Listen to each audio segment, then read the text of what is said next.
Hey guys, how's it going? My name is Adam. Today I'm going to show you how to verify a LinkedIn account. So first of all, what you need to do, you need to go ahead into the LinkedIn app, and after you log in with your account on LinkedIn, what you're going to do, you're going to click on your profile at the top left next to the search, and next up what I'm going to do, I'm going to just go ahead to the settings.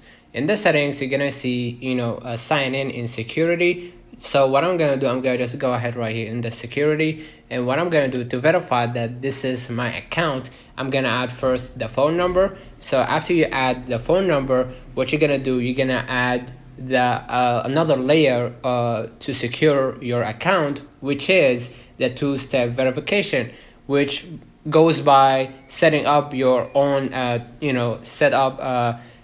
two-step verification by maybe security code that you constantly use whenever you log in with your LinkedIn account, or you use Authenticator app, right? So the first one is needed to have, or it needs to be through your phone number to send you like a verification code to keep your account secure, or you could just link your account to your Authenticator app, and constantly it will update or set up a new verification code whenever you sign in with your Authenticator. So basically just go ahead and set it up and just choose whatever option that you want and just verify that this is your email. Next, add the phone number or the Authenticator app. Let me know in the comments if this video helped you. Don't forget to like and subscribe, turn on the notification bell to receive every video we upload. Thank you for watching.